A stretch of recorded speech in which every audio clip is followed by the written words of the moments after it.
Hello and welcome to another Scottish mountain walking guide. For today's episode I'm going to climb Ben Ledi near Callander, the highest mountain in the Trossachs. This is a very enjoyable and popular walk, but with only 25 parking spaces it can be difficult to find one. There were still a few spaces when I arrived on a Sunday morning early in February, but there were no free spaces when I left. Parking is free, there are no height restrictions. It's an hour's drive from Glasgow and an hour and 25 minutes from Edinburgh. As always, links to the route for the walk, the starting point car park and the Scottish Mountain Weather website are included in the description. The total distance for today's walk is 9.3 kilometres with 783 metres of ascent. It is expected to take around 4 hours to walk without snow. The route to the summit is very easy to navigate. If you do the full circuit as shown in the video, the descent has a section that can be difficult to follow in cloud and snow. Going in the opposite direction would be easier to navigate. There is no scrambling or exposed sections. From the car park, head directly west up the obvious and clear gravel track. Just follow that fairly steep ascent to begin with. The steeper sections have rocky steps built into them. You make your way up through the woodland. There is a gravel road that you cross at this point. There is a signpost for Ben Ledi at the junction, so you're crossing across that road, and then after that point you simply follow the path all the way to the summit. You make your way up through the woodland, continue to follow the path. The map shows a path going off here, but I never noticed that when I was on the walk. So you continue to follow this main path, and you'll see in the 3D flyover the path is clearly visible from the satellite imagery, and it bends back round to your right. And then you're going up the ridgeline at this point. And when you come to the final summit, there's a trig point. You'll see a large cross just before the summit as you're ascending. It took me an hour and 45 minutes to ascend to this point, and the easiest and quickest way back to the car is simply to retrace your steps back down here. And from the summit, to make this a full circuit route, I continued northwest along the ridge. Head slightly more north, and then even more northwest. There is another path shown here. I didn't see that on the day I did the walk, and there was a lot of snow along the summit and the summit ridge. This section is the only slightly tricky section. You're going along a series of fence posts, metal fence posts that are sticking up, and it's easy to follow that. So at this point you want to turn more northerly and follow a fainter path down here. With the snow, it was difficult to see at times. Crossing across this section was fairly difficult to follow the path. It wasn't clear or obvious at this point. But the one thing was that you could see this valley, and so you know you're heading down towards that. My recommendation would be to do this walk in the reverse. It's a clear road that you go along here. The paths all the way up here, all the way up to this point are very obvious. And then from there you would just be following the valley all the way up to the top. And even if you went straight ahead here, you would join up with that line of fence posts. And at that point you would turn to your left. So descend down here. Once you're down to this point, it's much easier to follow the path. The path is more obvious, and you're keeping a sort of same distance away from the stream that's on your left. And then further down, the path becomes very well defined. And after that point, follow the path down. There are two paths at this junction. You can cross over the little stream and follow the path on the other side, and then it joins up to a gravel road about halfway down. Or you can follow this path, which would be on your right. It takes a bit of a bend and a little bit of a detour, and then joins up to the same point. I went this way because it's slightly shorter on the map. When I got to this point right here, it crosses over the river. There is a bridge, but the bridge has been washed away. It was not difficult to bypass. The bridge is only about 10 feet above the stream, so it's not a large bridge. So you can just go down to the side of it and walk around and cross the river and back up onto the gravel road. You continue to follow the gravel road, but the gravel road does fade away and it becomes a narrower gravel path. Still easy enough to follow. You'll come down and join this gravel road, and you turn to your right very briefly to cross over there's a stream down here. It's not shown on the map, but there is a stream that goes under the road.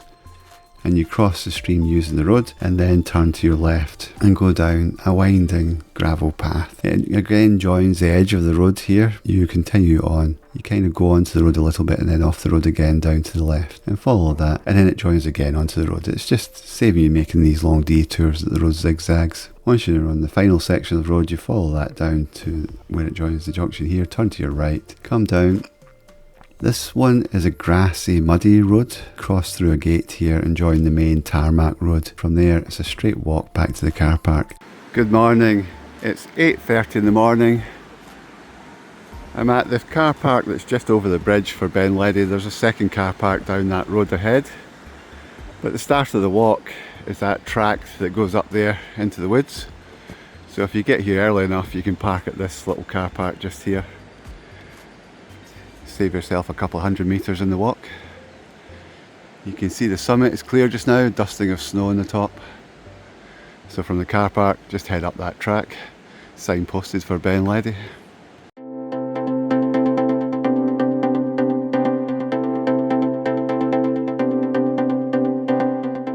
It's a very steep but easy to follow path directly up from the car park.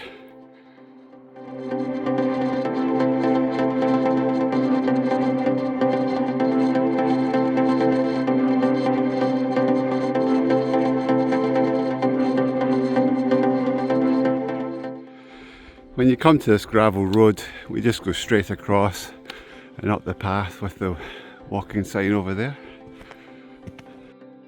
As with most Scottish mountain walks, they're not signposted, and this is just confirming this is the last signpost for this walk.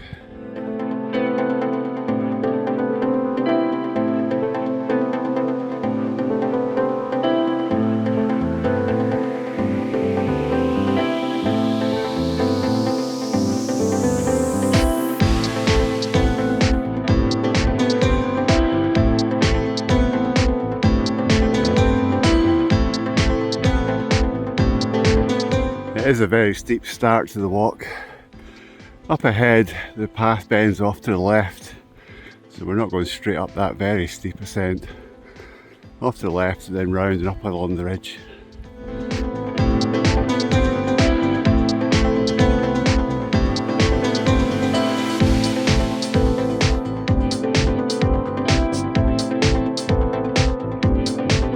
Up to now, all the steepest sections have well-made stone steps. You can see them ahead.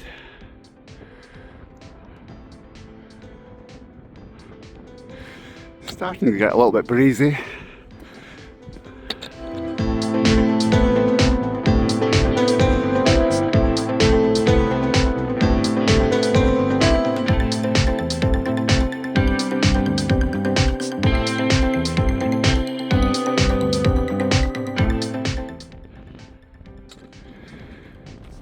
Levels off for a little bit.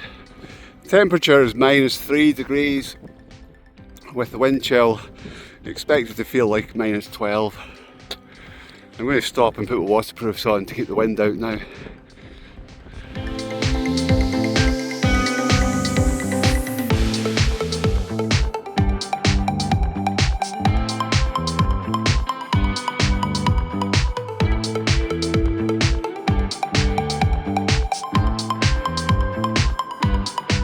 So I've now come round the corner onto the ridge proper.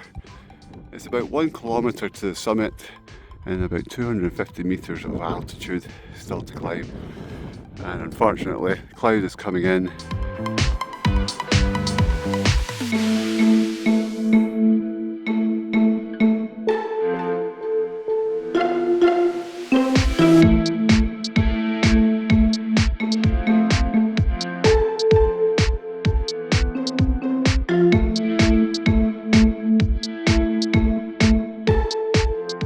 Looking back at Callander,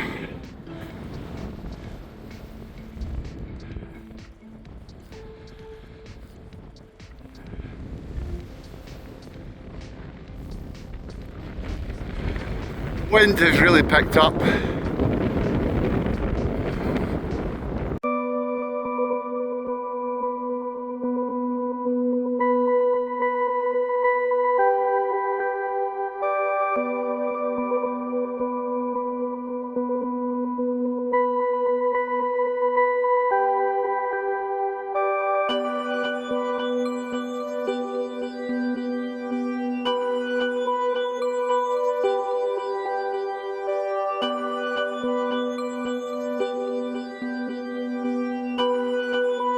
Looking back, there's a small descent here before the final pull up to the summit.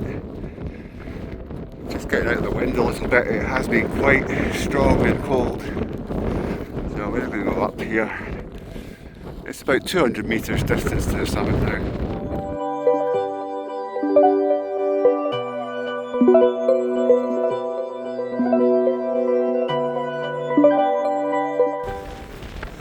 I'm at the summit of Ben Ledi. It is wild.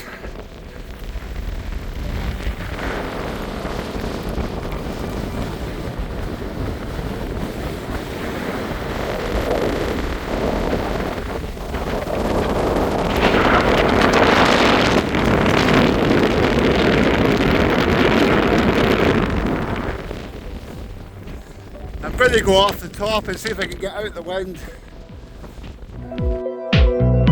You can see the summit trig point up there. What a difference a few metres make. Out of the wind now, much calmer and a lot warmer. I'm going to continue along the ridge. You can see it's a well trodden path. Even in the snow it's easy to see, and the GPS is working, so just keep an eye on that.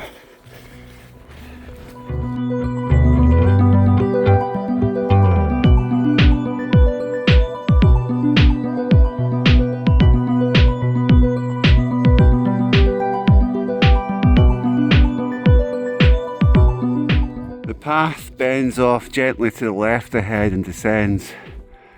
You could go along there a little bit further, but then you'd be making a sharper turn to the left.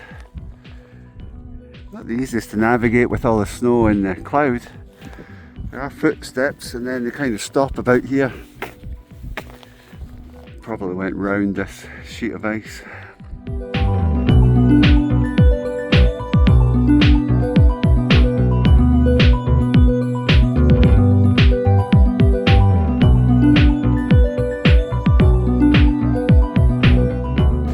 There's a fork in the path here. It probably joins the path I want to be on, but I've checked the map and the GPS and I want to go along the fence line for about another 100 metres before turning to the right. I'm just going to go straight on for a little bit. If you come to this point, you've definitely come too far. I never saw any obvious path going off later than the last junction I showed, but you should just take that junction. It may have been just at the very dip there. So I'm just going to go straight across to my right and join up to the path. See some footprints, so we're back on the path. Headed down to that low point straight ahead.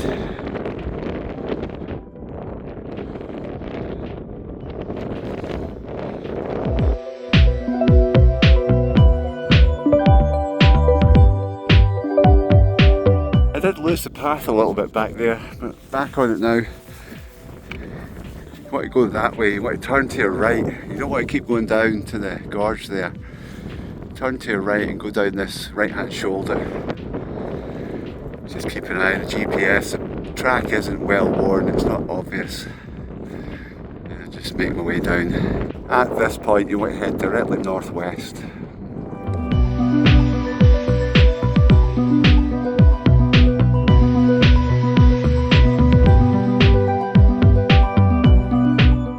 That last section was a little bit tricky to follow the path. I lost it again, so here's the path here. It makes its way down and then it follows about the same distance away from the gully stream all the way down, curving round.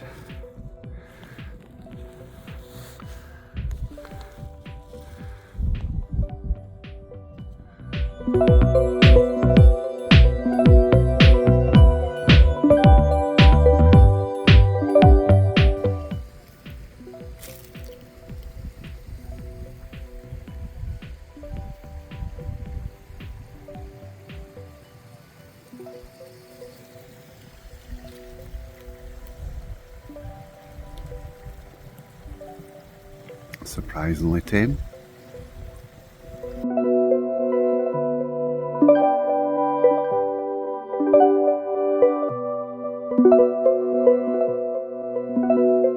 At this point the path bends a little bit more to the right away from the stream.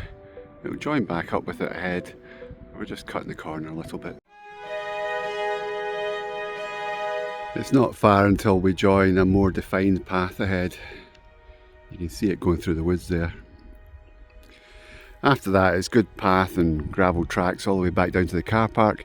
Couple of junctions just to make the right choice at which way to go. You can see the summit's still in cloud.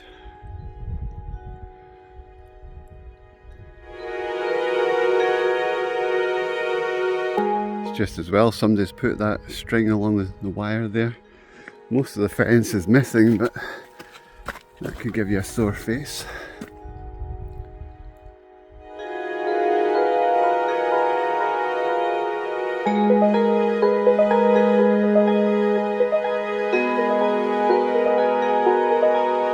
There's a little junction here. This one might be the easiest, but slightly longer. I'm going to try this one that goes straight ahead. We'll cross back over the river further down.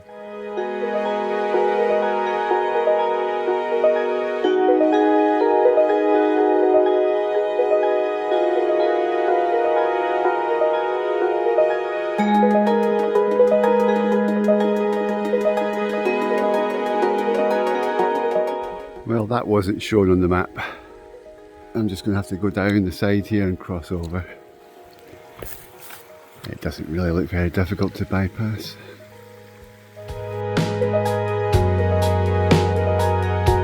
Now I join back onto that path that went off to the right that I never took.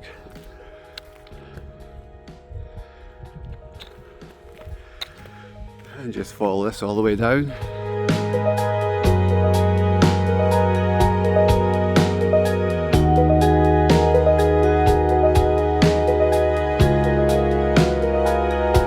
When you come to this gravel road, you want to go to the right and cross this stream, and then immediately turn down to the left. And there's a post with a blue marker on it. I'm guessing these will take us back down to the car park.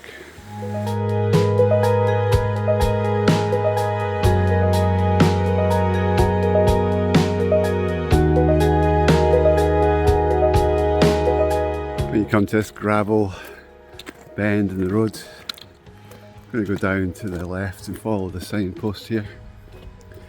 You can go straighter along and follow the road, but it's a bit of a big zigzag. This should join back up to it.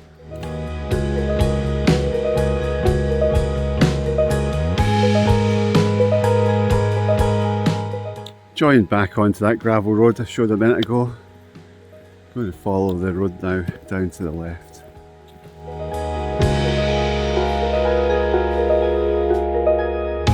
This is the last junction for the walk. A little over 1 kilometre back to the car park and pretty much a flat level road all the way there. Just turn to your right. It's incredible how calm the water is there. Just gentle ripples.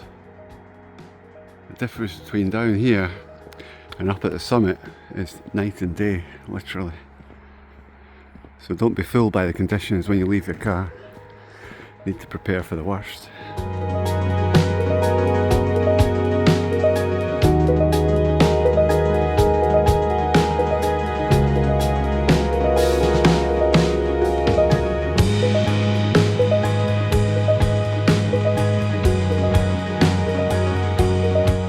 Almost back at the car park.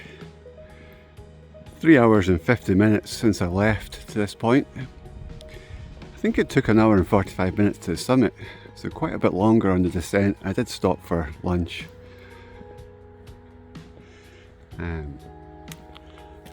If you've made it to this point, thank you for watching.